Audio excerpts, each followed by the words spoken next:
Emmanuel Kant was a German philosopher who's widely considered to be one of the most influential thinkers in Western philosophy.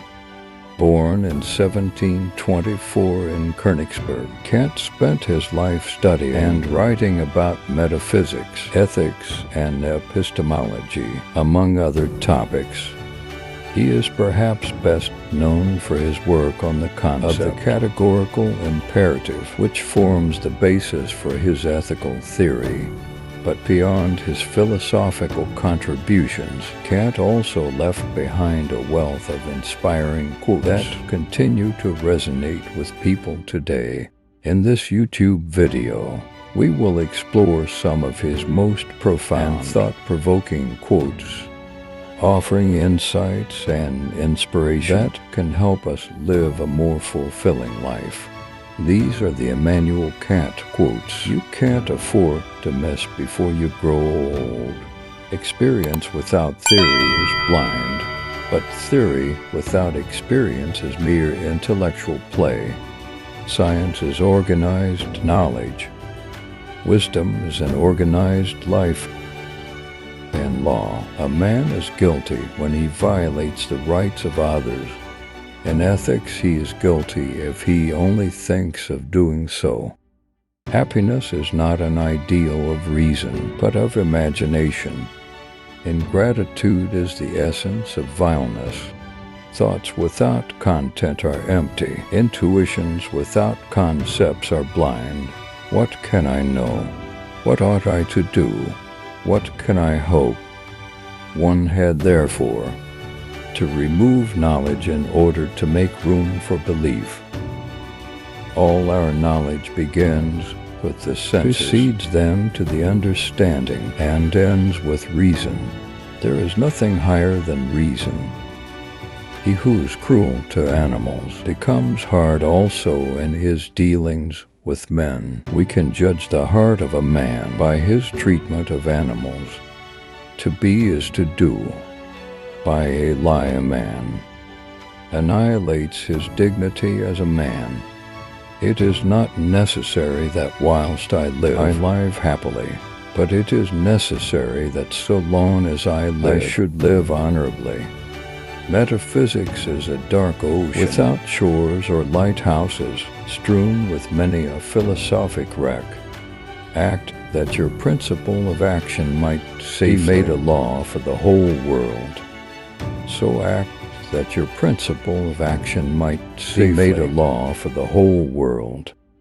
All thought must, directly or indirectly, by way of certain characters, relate ultimately to intuitions, and therefore, with us to sensibility, because in no other way can an object be given to us. Two things awe me most: the starry sky above me and the moral law within me. Live your life as though your every act were to become a universal law. Immaturity is the incapacity to use one's intelligence without the guidance of another. Seek not the favor of the multitude. It is seldom got by honest and lawful means.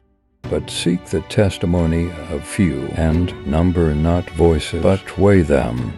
Always recognize that human individuals are ends, and do not use them as means to your end. Even philosophers will praise war as ennoble mankind, forgetting the Greek, who said war is bad, and that it gets more evil than it kills.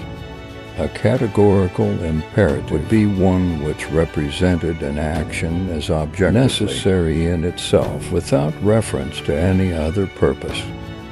But although all our knowledge begins with experience, it does not follow that it arises from experience. From such crooked wood as that which man is made of, nothing straight can be fashioned. The only objects of practical reason are therefore those of good and evil. For by the former is meant an object necessarily desired according to a principle of reason. By the latter, one necessarily shunned, also according to a principle of reason. If a man makes himself a worm, he must not complain when he is trodden on. Morality is not the doctrine of how we may make ourselves happy, but how we may make ourselves worthy of happiness. It is not God's will merely that we should be happy, but that we should make ourselves happy. Out of timber so crooked as that from which man is made, nothing entirely straight can be carved. It is beyond a doubt that all our knowledge begins with experience.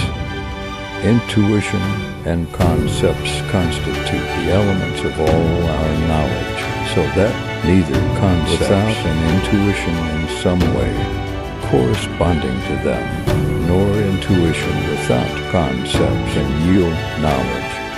Religion is the recognition of all our duty as divine commands, all the interests of my reason, speculative as well as practical, combine in the three following questions. 1. What can I know? 2. What ought I to do? 3. What may I hope? Nothing is divine but what is agreeable to reason. May you live your life as if the maxim of your action were to become a universal law.